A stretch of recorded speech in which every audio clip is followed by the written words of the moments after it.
Assalamualaikum semuanya. Apa kabar kalian? Semoga dalam keadaan sehat dan dilancarkan rezekinya oleh Allah. Amin ya robbal alamin.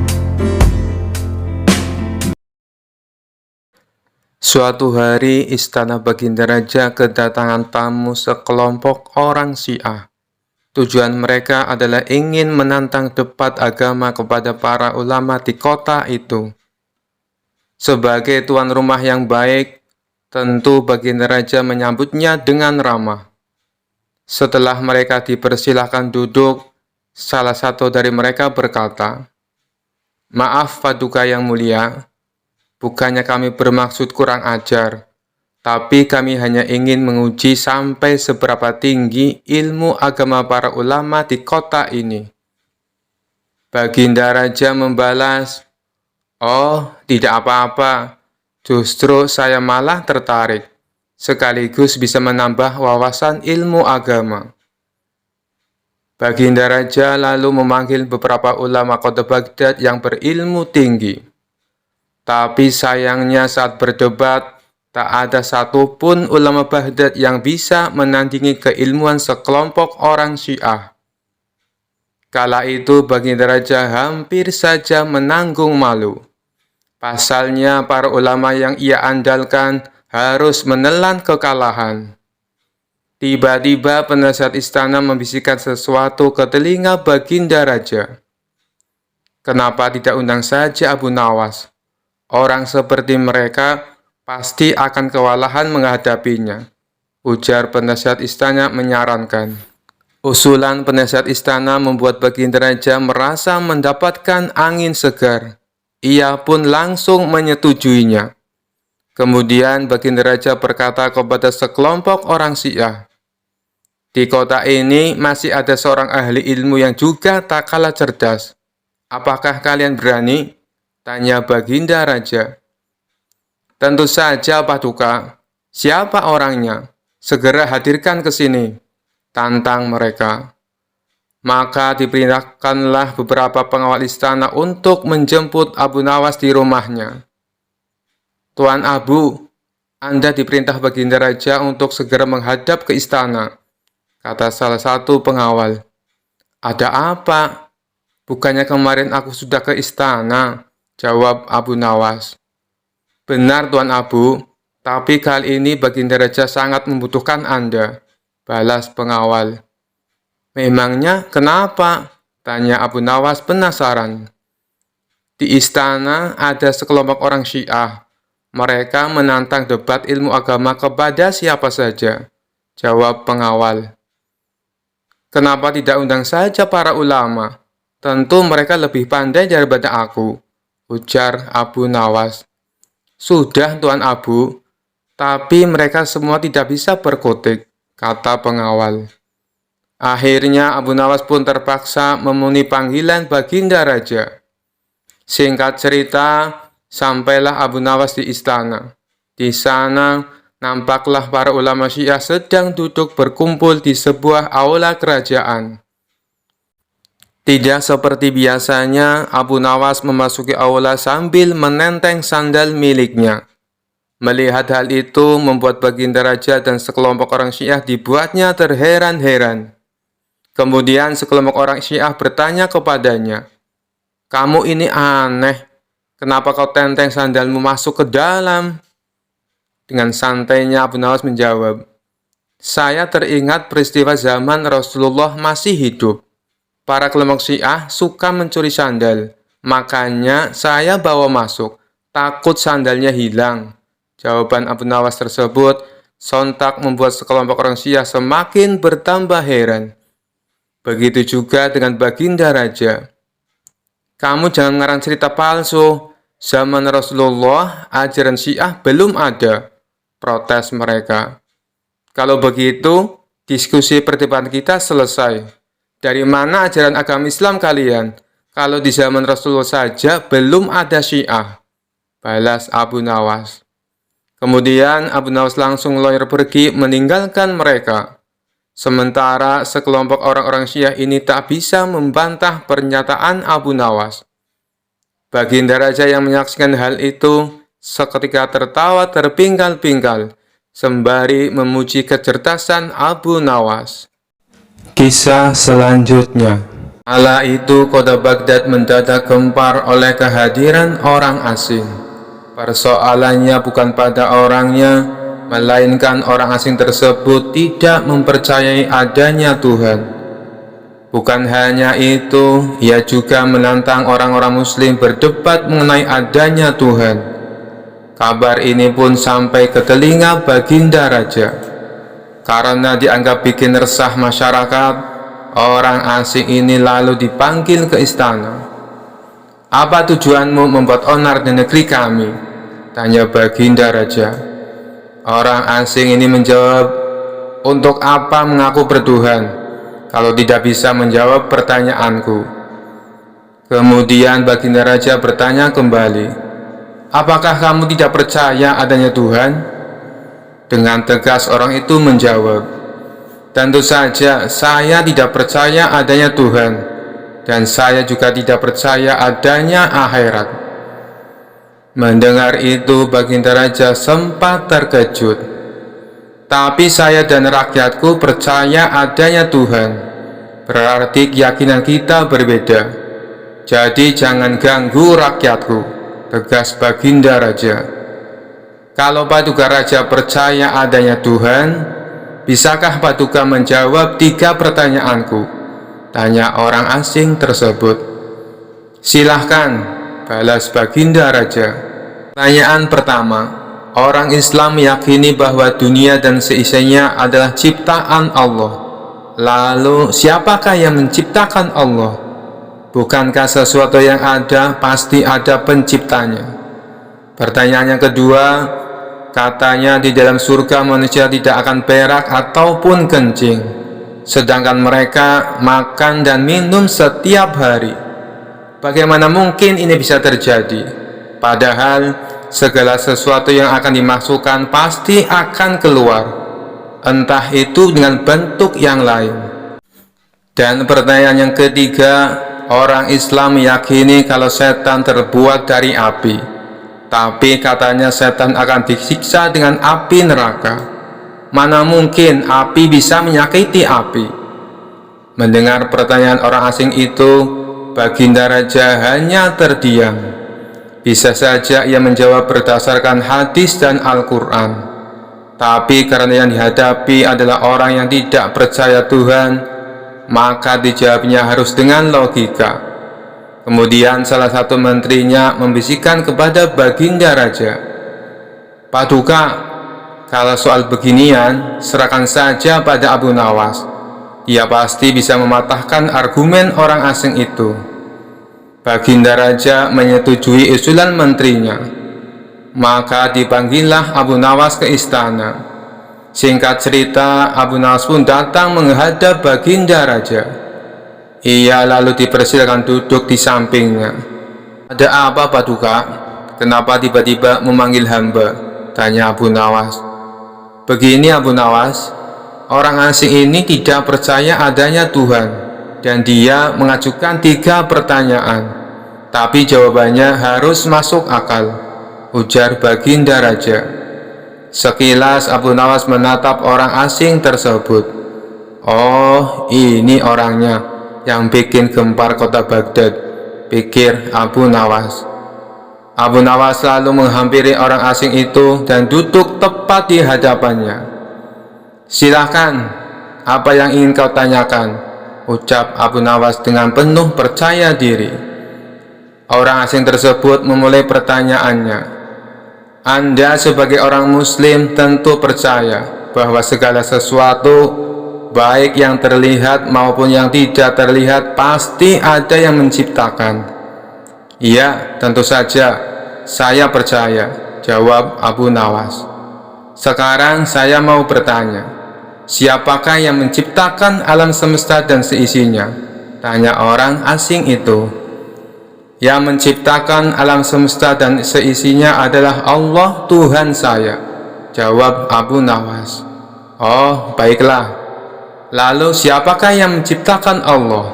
Bukankah tadi Anda mengakui bahwa segala sesuatu baik yang terlihat maupun tidak terlihat pasti ada yang menciptakan? Tanya orang asing itu kembali. Sejenak Abu Nawas terdiam. Ia pun lalu berkata, Anda pasti tahu kalau kami selaku orang Islam mengakui hanya ada satu Tuhan. Kita istilahkan saja Tuhan dengan angka 1. Sekarang gantian aku yang bertanya. Angka 3 berasal dari angka berapa? Tanya Abu Nawas. Angka 3 berasal dari angka 2 ditambah 1, jawab orang asing tersebut. Tepat sekali. Kalau angka 2 berasal dari angka berapa? Tanya Abu Nawas kembali. Angka 2 berasal dari angka 1 ditambah 1, jawab orang asing itu. Benar sekali.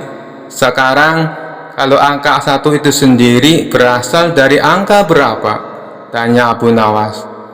Orang itu kaget dengan pertanyaan tersebut. Ia hanya terdiam tak bisa menjawabnya. Kemudian Abu Nawas berkata kembali, pada intinya semua angka pasti ada awalnya.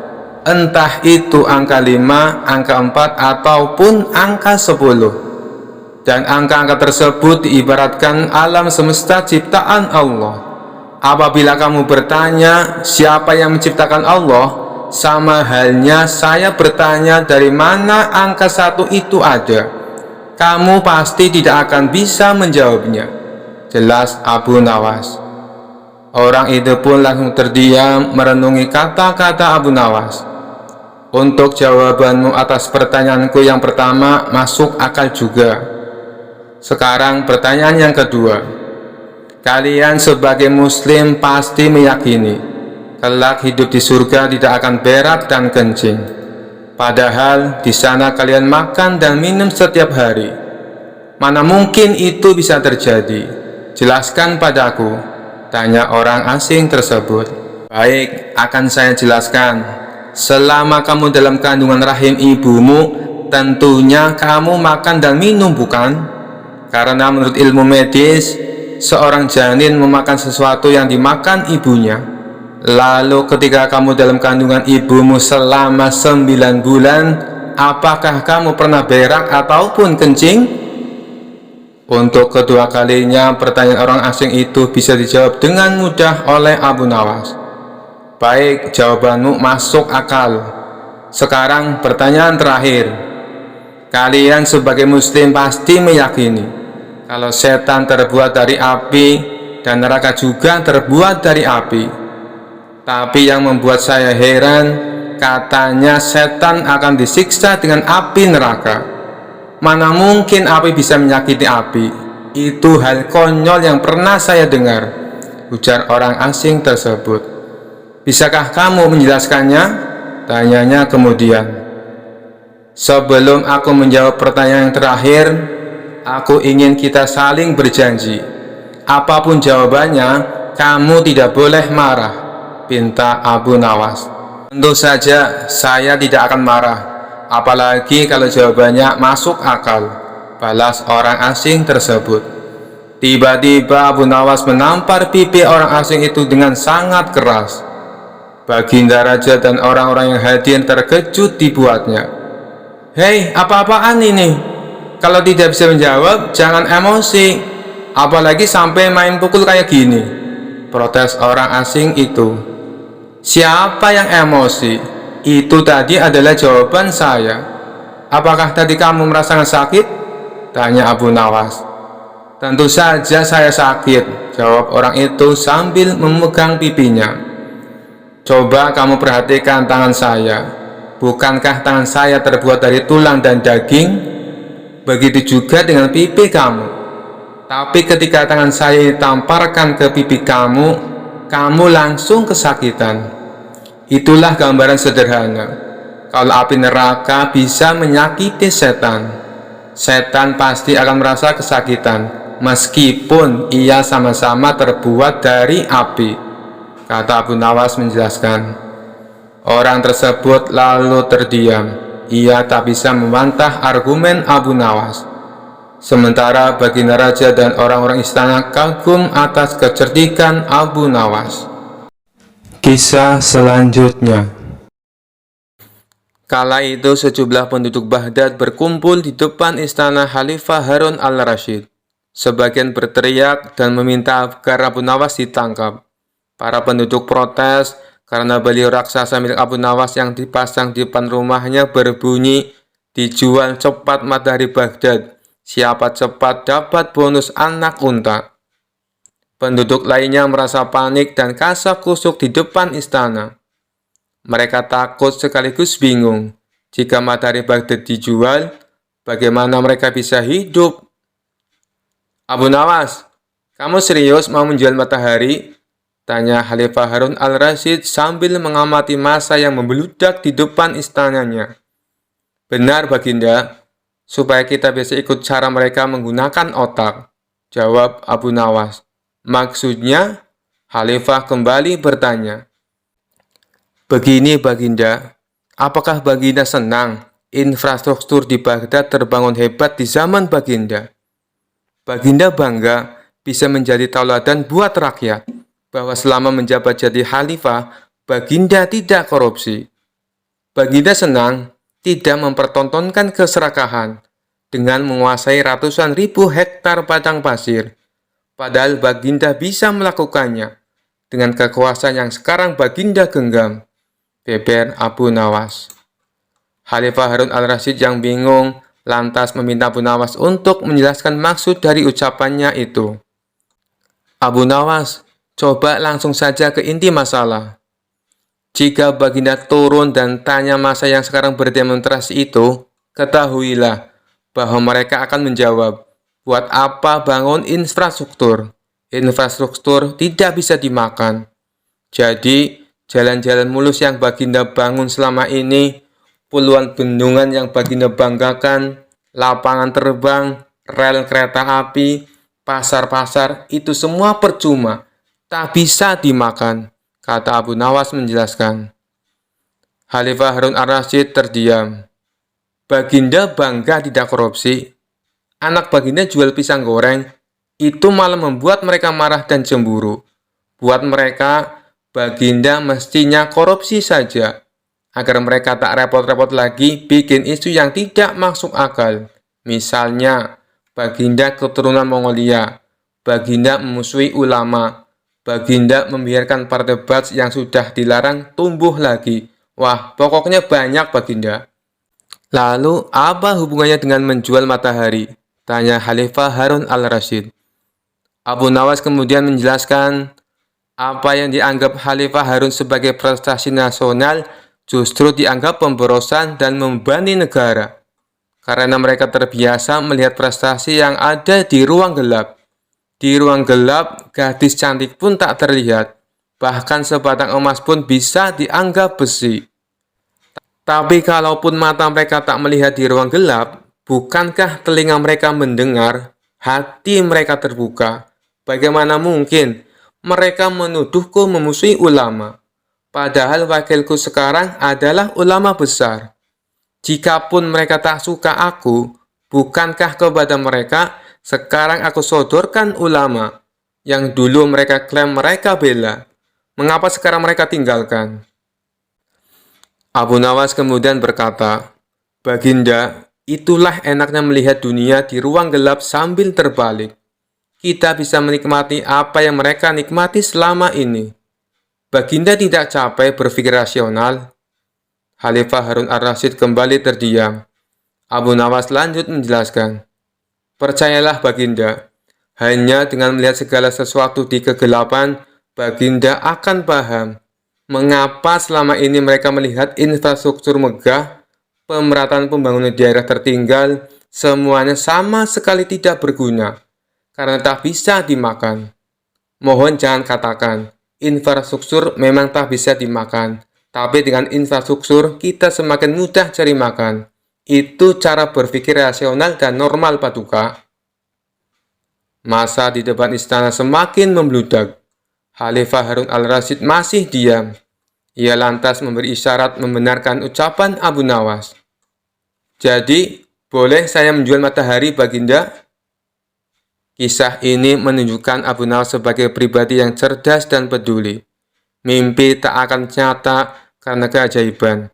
Butuh keringat, kebulatan tekad, dan kerja keras untuk mewujudkannya. Kisah selanjutnya. Seperti pada tahun-tahun sebelumnya, setiap tanggal 12 Rabiul Awal diadakan acara peringatan Maulid Nabi Muhammad Sallallahu Alaihi Wasallam. Sambil tersenyum, Baginda Raja memutar otak hendak mengerjai Abu Nawas. "Awas ya kamu Abu Nawas, kali ini kamu pasti kena," pikir sang raja. Acara peringatan Maulid Nabi pun tiba waktunya dan diselenggarakan di istana.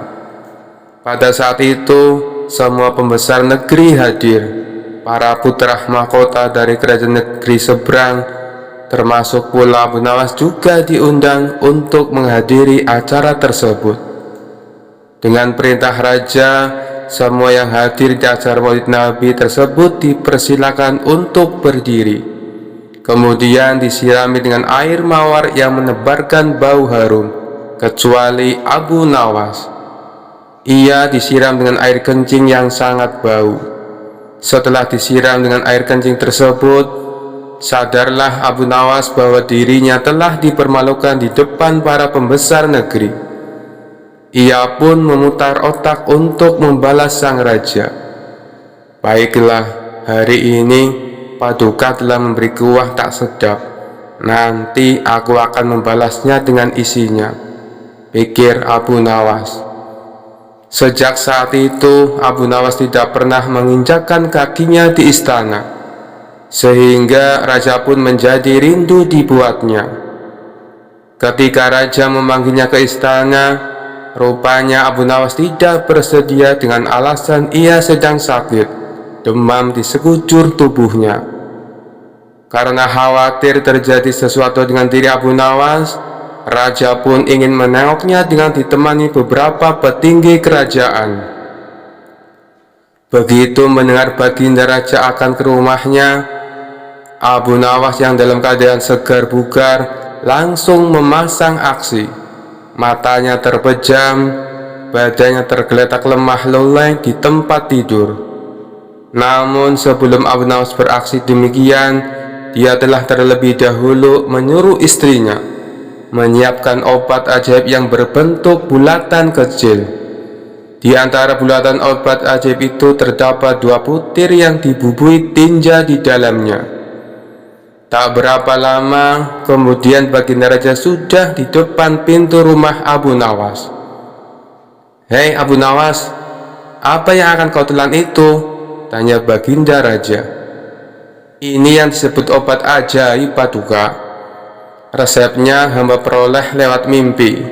Jika saya menelan 2 butir, niscaya saya akan sembuh dengan seketika," jawab Abu Nawas yang sedang terlentang di tempat tidurnya. Dan benar saja, setelah meminum 2 butir tersebut, Abu Nawas segera bangun dan terlihat segar bugar. Melihat hal itu, Baginda Raja pun penasaran. "Kalau begitu, aku juga mau Abu Nawas. Sini, aku minta obatnya," pinta Baginda Raja. "Baiklah Paduka, berbaringlah dan pejamkan mata Paduka. Paduka tidak boleh duduk apalagi berdiri," kata Abu Nawas. Baginda Raja pun menuruti perintah Abu Nawas. Begitu mata Raja terpejam, Abu Nawas cepat-cepat memasukkan butiran obat ajaib yang telah dibubuhi tinja ke mulut Baginda Raja. Tiba-tiba saja Baginda Raja bangkit sambil membelalakkan matanya. "Hei Abu Nawas, engkau memberiku makan tinja ya?" tanya Baginda Raja. Maka Abu Nawas pun segera bersimpuh sambil memberi hormat kepada rajanya. "Wahai Paduka, dulu Paduka memberi hamba kuahnya, sekarang hamba memberi isinya. Jikalau Paduka Raja tidak memberi hamba uang 1000 dinar, kejadian ini akan hamba ceritakan kepada orang-orang," ancam Abu Nawas. "Jangan Abu Nawas, jangan beritahu kepada siapapun. nanti aku akan memberimu uang 1000 dinar, timpal baginda raja. Setelah itu, raja dan semua pengikutnya kembali ke istana. Mereka menyiapkan uang sejumlah 1000 dinar untuk Abu Nawas. Kisah selanjutnya. Cerita Abu Nawas ini bermula dari adanya ketua perampok yang terkenal sadis dan kejam. Ia mempunyai puluhan anak buah yang juga tidak kalah sadisnya. Mereka kerap melakukan aksi di tengah gurun pasir yang gersang jauh dari pemukiman penduduk.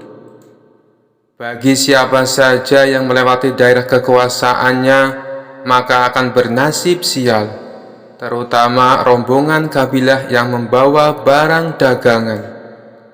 Apabila ada yang berani menolak atau melawan saat dirampok, gerombolan perampok tersebut tidak segan-segan membunuhnya.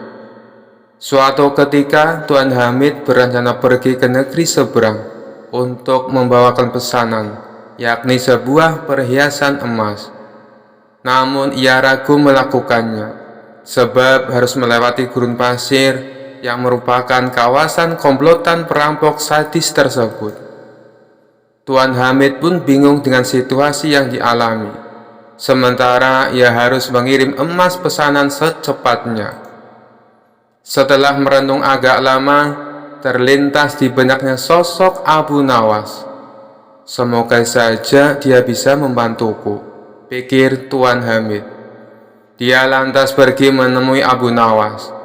Sesampainya di rumah Abu Nawas, Tuan Hamid lalu mengungkapkan permasalahannya. Wahai Abu Nawas, aku bingung dengan situasi yang sedang aku alami. Barangkali kamu bisa membantuku, ujar Tuan Hamid. Masalah apa yang membuatmu bingung? Tanya Abu Nawas. Begini Abu Nawas, besok aku harus mengirim perhiasan emas ke negeri seberang. Tapi aku takut karena harus melewati gurun pasir yang menjadi tempat komplotan perampok sadis.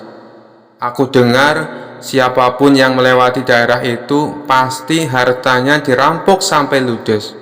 Kalau menolak akan dibunuh, ucap Tuan Hamid. Menurutmu apa yang harus aku lakukan? Tanya Tuan Hamid mengimbuhkan. Sejenak Abu Nawas terdiam.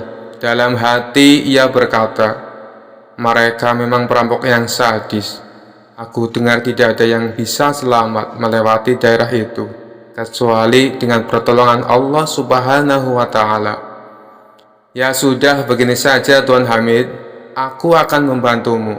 Biarkan aku yang melakukan tugas itu, ucap Abu Nawas. Maksudmu, kau yang akan mengantar emasnya? Tanya Tuan Hamid. Benar Tuan Hamid, itu pun kalau Tuan mengizinkan, jawab Abu Nawas. Tentu saja Abu Nawas, aku justru berterima kasih. Kalau kau berhasil menjalankan tugas ini, akan aku beri hadiah, kata Tuan Hamid kegirangan. Singkat cerita, berangkatlah Abu Nawas membawakan emas Tuan Hamid. Dia ikut rombongan kabilah besar yang sama-sama menuju negeri seberang. Saat tengah malam tiba, sampailah mereka di tengah gurun pasir yang merupakan daerah komplotan perampok sadis. Dari kejauhan, Abu Nawas melihat ada gubuk kecil yang dihuni oleh satu orang. Maka terlintaslah di benaknya sebuah ide untuk menyelamatkan emas yang dibawa. Sebelum dihadang para perampok, lebih baik aku titipkan emas ini kepada orang penghuni gubuk itu, pikir Abu Nawas. Ia pun segera memisahkan diri dari rombongan dan berjalan menuju gubuk itu. Kawan, bolehkah aku meniti menggarang ini sebentar? Tanya Abu Nawas. Orang penghuni gubuk itu menjawab, oh silakan, taruh saja di dalam. Setelah menitipkan emas, Abu Nawas lalu mengejar rombongannya dan kembali berjalan bersama para kabilah. Tidak lama kemudian, tiba-tiba komplotan perampok muncul menghadang dengan pedang terhunus di tangannya. Serahkan semua barang kalian, jangan ada yang tersisa. Bila kalian melawan atau menolak, kami tidak segan-segan membunuh kalian, ancam komplotan perampok sadis itu. Rombongan kabilah pun terpaksa memberikan semua hartanya karena ketakutan akan dibunuh. Sedangkan Abu Nawas yang tidak membawa apapun hanya digeledah dan luput dari aksi perampokan. Ketika semua barang dan harta berhasil didapatkan, komplotan perampok ini lalu pergi meninggalkan Abu Nawas dan rombongan. Alhamdulillah, emas yang kubawa bisa selamat, ucap Abu Nawas dalam hati. Kemudian Abu Nawas berniat kembali mendatangi gubuk tempat menitipkan emasnya. Setibanya di sana, terlihat komplotan perampok yang tadi beraksi juga berada di dalamnya. Celaka, ternyata aku salah. Orang yang aku titipi emas justru ketua perampoknya, kata Abu Nawas kecewa. Sesaat Abu Nawas ragu dengan tawaran ketua perampok tersebut. Kalaupun aku lari, pasti akan mudah ditangkap oleh mereka dan bisa-bisa dibunuh. Lebih baik aku datangi saja. Hanya kepada Allah aku meminta perlindungan, ucap Abu Nawas dalam hati. Lalu Abu Nawas memberanikan diri menghampiri mereka. Tuan mau ngambil barang titipan Tuan? Tanya ketua perampok. Benar, aku kesini berniat untuk mengambilnya, jawab Abu Nawas. Ambillah dan segera tinggalkan tempat ini, ucap ketua perampok. Abu Nawas sempat terkejut dan heran dengan ucapannya. Tidak ingin menyia-nyiakan waktu, Abu Nawas segera mengambil emas titipannya dan pergi meninggalkan tempat itu. Saat Abu Nawas berjalan menjauh, sayup-sayup mendengar percakapan para komplotan perampok tersebut. Kenapa Tuan membiarkan orang asing itu mengambil hartanya? Tanya salah satu anak buah. Sang ketua perampok menjawab, orang asing itu telah mempercayaiku, seperti aku mempercayai Allah akan menerima tobatku. Aku hargai kepercayaan orang asing itu agar Allah menghargai kepercayaanku pula. Mendengar hal itu, barulah Abu Nawas tahu bahwa sebenarnya si ketua perampok adalah orang yang ingin bertobat. Kisah selanjutnya diceritakan ada seorang musafir datang ke istana menemui Baginda Raja. Ia mengaku punya sebuah teka-teki yang tidak pernah terpecahkan oleh siapapun. Baginda Raja yang memang suka dengan permainan tersebut meminta si musafir untuk menunjukkan teka-tekinya. Apakah teka-tekimu berupa pertanyaan? Tanya Baginda Raja. Bukan Paduka yang mulia, jawab si musafir. Baiklah, coba tunjukkan padaku. Barangkali aku bisa menebaknya, balas Baginda Raja. Kemudian si musafir membuat garis lingkaran dengan menggunakan tongkatnya. Silahkan Paduka, jawab si musafir. Apa yang harus aku jawab? Bukankah itu hanya sebuah lingkaran? Tanya Baginda Raja bingung. Jawabannya bukan dengan kata-kata Paduka, tapi Paduka harus membuat garis di antara lingkaran itu, jelas si pemuda. Mendengar hal itu, Baginda Raja bertambah bingung. Akhirnya Baginda Raja mengundang para pejabat istana dan seluruh orang terbelajar untuk menjawab teka-teki yang aneh itu. Akan tetapi, mereka semua tidak ada yang bisa menebaknya. Jangankan untuk menebak, untuk memahami maksud teka-tekinya saja, mereka sama sekali tidak tahu. Hal ini membuat Baginda Raja menjadi marah. Jika kalian tidak dapat menjawab teka-teki orang ini, maka aku akan berikan seluruh kekayaan kalian kepadanya, ancam Baginda Raja. Seluruh pejabat istana dan orang-orang terbelajar pun mulai gelisah. Lalu mereka meminta waktu 24 jam untuk memahami teka-teki tersebut. Baginda Raja pun menyetujui permintaan mereka. Namun setelah sehari berlalu, mereka masih saja belum menemukan solusinya. Bagaimana? Apakah kalian sudah mendapatkan jawabannya? Tanya Baginda Raja. Ampun Paduka yang mulia, kami sangat bingung. Jangankan untuk menjawab teka-tekinya, Memahami maksudnya saja kami tidak tahu, jawab salah satu dari mereka. Tapi saya punya solusinya, Paduka. Sebaiknya kita undang saja Abu Nawas. Saya kira tidak ada seorang pun kecuali dia yang dapat memberikan jawaban dengan tepat untuk teka-teki seperti ini, kata mereka melanjutkan. Baiklah, sekarang kalian cari Abu Nawas dan bawa dia ke sini, perintah Baginda Raja. Maka mereka pun pergi ke rumah Abu Nawas untuk meminta pertolongan. Di depan Abu Nawas, para pejabat istana ini mengadukan permasalahan yang dihadapinya. Tolonglah kami, Abu Nawas. Kalau sampai teka-teki ini tidak terjawab, seluruh harta kekayaan kami akan diberikan kepada orang musafir itu, pinta mereka. Kalau aku bisa menjawabnya, apa yang akan aku dapatkan? Tanya Abu Nawas.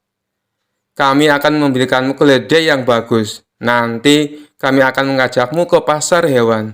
Kamu boleh pilih keledai mana yang kamu sukai, jawab mereka. Mengetahui hadiah yang akan didapatkan, Abu Nawas seketika menjadi semangat. Ayo, kita ke istana sekarang, ajak Abu Nawas. Mereka pun lalu berangkat bersama-sama.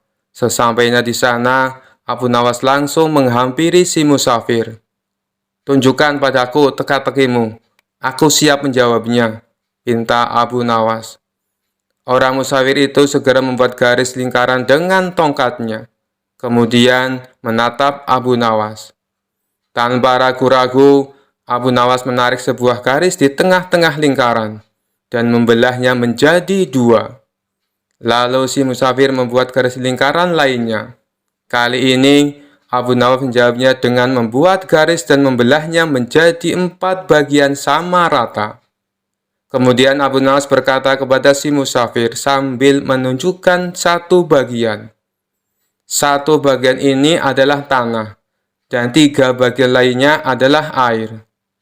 Mendengar perkataan tersebut, musafir itu tahu bahwa Abu Nawas memahami maksudnya. Ia pun memuji kecerdasan Abu Nawas di hadapan Baginda Raja dan para menteri di istana. Akan tetapi, tidak berhenti sampai di situ. Si musafir meletakkan punggung tangannya di atas lantai. Dengan jari-jarinya menunjuk ke arah langit. Abu Nawas pun melakukan sebaliknya. Ia meletakkan jari-jarinya ke tanah dan punggung tangannya di atas. Untuk kedua kalinya si musafir memuji Abu Nawas. Lalu ia berkata kepada Baginda Raja, Paduka Raja harusnya bangga memiliki orang pandai seperti dia. Baginda Raja menjawab, Aku sungguh bingung dan tidak tahu maksudnya dengan teka-teki yang kau berikan dan jawaban yang Abu Nawas berikan. Kemudian si musafir menjelaskan, Begini Paduka yang mulia, aku menggambar sebuah lingkaran. Maksudku adalah menunjukkan bahwa bumi adalah bulat. Abu Nawas lalu menjawabnya dengan membelah garis lingkaran itu menjadi 2 bagian. Dia hendak menunjukkan padaku bahwa dia juga percaya bahwa bumi itu memang bulat. Makanya dia membelahnya menjadi 2 bagian untuk menunjukkan arah utara dan selatan. Dan garis lingkaran yang aku buat kedua kalinya, Abu Nawas lalu membelahnya menjadi 4 bagian. Dia juga mengatakan padaku, 1 bagian adalah tanah dan 3 bagiannya adalah air. Apa yang dikatakan Abu Nawas adalah benar. Dan sewaktu saya meletakkan punggung tangan di atas lantai dengan jari-jarinya menunjukkan arah langit, maksudku adalah untuk menunjukkan pertanyaan tentang tanaman yang tumbuh dan bagaimana tanaman itu bisa tumbuh. Lalu dijawab oleh Abu Nawas, dia meletakkan jari-jarinya menghadap ke bawah lantai dengan punggung tangannya di atas. Maksudnya adalah dia ingin menunjukkan bahwa jawabannya adalah hujan dan sinar matahari. Setelah mendengar penjelasan tersebut, Baginda Raja tak habis pikir. Seumur-umur aku baru tahu teka-teki itu. Ini sangat membingungkan tapi penuh makna dan sama sekali tak terpikirkan olehku. Hanya orang-orang tertentu saja yang bisa menjawabnya. ujar Baginda Raja. Oleh karena itulah, Paduka semestinya bangga. Di negeri Paduka ada orang cerdas seperti Abu Nawas, timpal si musafir. Karena salut dengan kecerdasan Abu Nawas, Baginda Raja memberinya hadiah berupa pundi-pundi uang. Sementara para pejabat istana yang terselamatkan oleh Abu Nawas mengucapkan terima kasih dan memberikannya seekor keledai. Kisah selanjutnya. Suatu saat Abu Nawas menjahili Baginda Raja. Namun kali ini usianya bisa dikatakan kelewat batas. Sebab Baginda Raja hampir saja kehilangan nyawanya. Akibatnya Baginda Raja menjadi sangat murka dengan ulah Abu Nawas. Sebenarnya perbuatan Abu Nawas semata-mata hanya ingin membalas atas perlakuan Baginda Raja kepada dirinya. Pasalnya, bukan sekali dua kali saja, Abu Nawas juga beberapa kali hampir celaka karena perbuatan usil dari Baginda Raja. Saat ini Baginda Raja diselimuti amarah yang sangat memuncak. "Cari Abu Nawas, tangkap dan bawa ke sini," perintahnya. Beberapa pengawal kerajaan langsung berangkat menuju rumah Abu Nawas. Sesampainya di sana, mereka menangkap Abu Nawas dengan kasar. "Apa-apaan ini? Apa salahku?" tanya Abu Nawas ketakutan. "Kami diperintah Baginda Raja untuk menangkapmu. Kalau kamu menolak, kami tetap akan membawamu dengan cara paksa," jawab para pengawal. Abu Nawas pun hanya bisa pasrah. Ia kemudian digiring ke istana dan dihadapkan kepada Baginda Raja. "Ampun Paduka yang mulia, kenapa hamba diperlakukan kasar begini?" tanya Abu Nawas. "Kamu jangan pura-pura tidak tahu. Kamu telah membuat aku murka. Perbuatan usilmu kemarin hampir saja membuatku mati. Kamu keterlaluan dan sangat kurang ajar," jawab Baginda Raja penuh emosi. "Maafkan hamba Paduka yang mulia, hamba khilaf," ucap Abu Nawas. "Saat ini sudah tidak ada maaf bagimu. Kamu harus dihukum mati," bentak Baginda Raja. "Lalu dengan cara apa hamba dihukum mati Paduka? Dipancung atau digantung?" tanya Abu Nawas. Bukan dengan cara seperti itu. Karena hukuman seperti itu hanya jadi bahan lelucon bagimu," balas Baginda Raja bertambah emosi. Abu Nawas menangkap keseriusan pada diri Baginda Raja.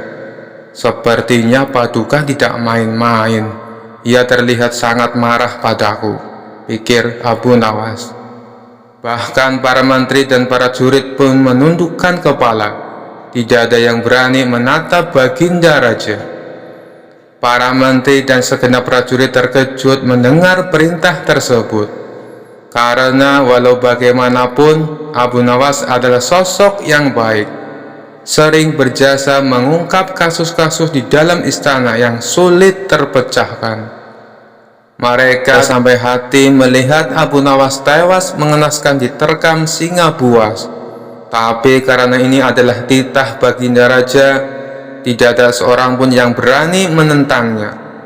Lalu seorang penasihat istana berkata, "Ampun Paduka yang mulia, apakah tidak berlebihan hukuman yang diberikan? Bukankah lebih baik bila Abu Nawas dihukum penjara saja?" ujar penasihat istana coba membela Abu Nawas. "Kalau tidak suka dengan keputusanku, kau boleh ikut dengan Abu Nawas," hardik Baginda Raja. Sang penasihat istana hanya terdiam, ia tidak berani membantahnya. Sementara Abu Nawas tertunduk lesu mendengar keputusan tersebut. Tubuhnya langsung lemas dan gemetaran. Namun ketika hendak dimasukkan ke kandang singa, Abu Nawas berkata, "Ampun Paduka yang mulia, hamba ikhlas menerima hukuman ini dan hamba sudah pasrah. Tapi berilah waktu hamba 3 bulan. Hamba ingin agar di akhir kematian disibukkan oleh kegiatan amal ibadah, pinta Abu Nawas. Sejenak Baginda Raja terdiam. Tidak berapa lama kemudian Baginda Raja berkata, "Baik, aku kabulkan permintaanmu. Tapi selama itu pula kamu harus hidup dalam penjara dan kamu dilarang menemui keluargamu." Abu Nawas pun menyetujui syarat tersebut. "Kalau diperkenankan, bolehkah saya minta satu permintaan lagi?" utur Abu Nawas. "Apa permintaanmu?" tanya Baginda Raja. "Supaya kehidupan hamba di dalam penjara tidak membosankan, izinkan hamba memberi makan singa yang ada di kandang," jawab Abu Nawas. "Tidak masalah, nanti ruang penjaramu bersebelahan dengan kandang singa," ujar Baginda Raja. Maka dimasukkanlah Abu Nawas ke penjara. Pada bulan pertama, Abu Nawas melalui waktu dengan beribadah, sedangkan tiap pagi dan sore diisi dengan memberi makan singa. Pada bulan kedua dan ketiga, Abu Nawas makin tekun beribadah. Ia juga lebih rajin memberi makan singa. Abu Nawas memperlakukan singa itu layaknya seorang sahabat. 3 bulan pun berlalu, dan tibalah saatnya bagi Abu Nawas untuk menjalani hukuman. Atas perintah Baginda Raja, beberapa pengawal istana memasukkan Abu Nawas ke kandang singa. Sementara para menteri yang ikut menyaksikan merasa iba dengan nasib Abu Nawas. "Hai pengawal, masukkan Abu Nawas ke kandang singa," teriak Baginda Raja memecah keheningan. Tapi tiba-tiba terjadi peristiwa yang tidak terduga. Saat Abu Nawas berada di dalam kandang singa, singa tersebut tidak menerkamnya, tapi justru menjilati kaki dan tangan Abu Nawas. Abu Nawas pun membalasnya dengan mengelus-elus tubuh dan kepala singa. Singa yang terkena buas ini mendadak tunduk dan nurut kepada Abu Nawas. Sontak saja pemandangan itu membuat mereka yang hadir menjadi terkejut dan heran. "Abu Nawas ternyata punya kesaktian," ujar salah satu menteri. Dikarenakan singa itu tidak mau menerkam, akhirnya Abu Nawas dikeluarkan dari kandang dan disuruh menghadap Baginda Raja. "Hai Abu Nawas, kenapa singa itu tidak mau memakanmu? Kamu punya kesaktian?" tanya Baginda Raja heran. "Sama sekali hamba tidak punya kesaktian, Paduka," jawab Abu Nawas. "Tapi kenapa singa itu tidak mau memakanmu?" tanya Baginda Raja lagi. "Begini Paduka yang mulia, selama 3 bulan ini hamba rutin memberi singa itu makan dan minum, dan hamba juga memperlakukan dia dengan baik. Oleh sebab itulah hamba tidak dimangsanya, sebab dia pikir hamba adalah orang yang berjasa bagi dia.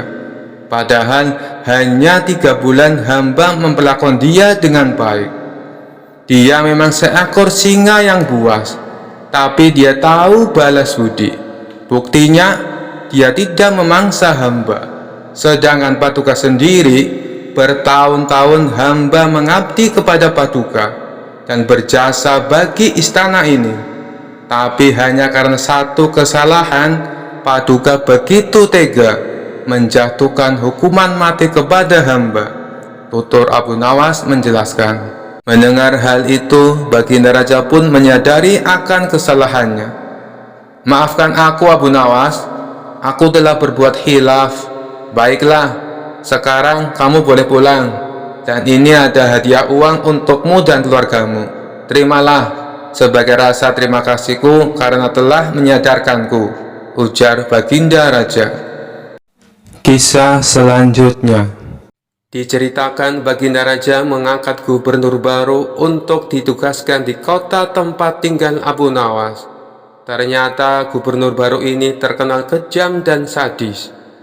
Suatu hari, sang gubernur mendengar kabar tentang sosok terkenal bernama Abu Nawas.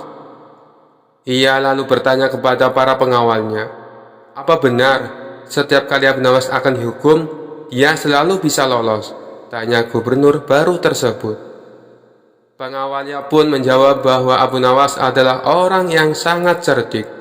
Bahkan baginda raja pun sendiri mudah terkecoh.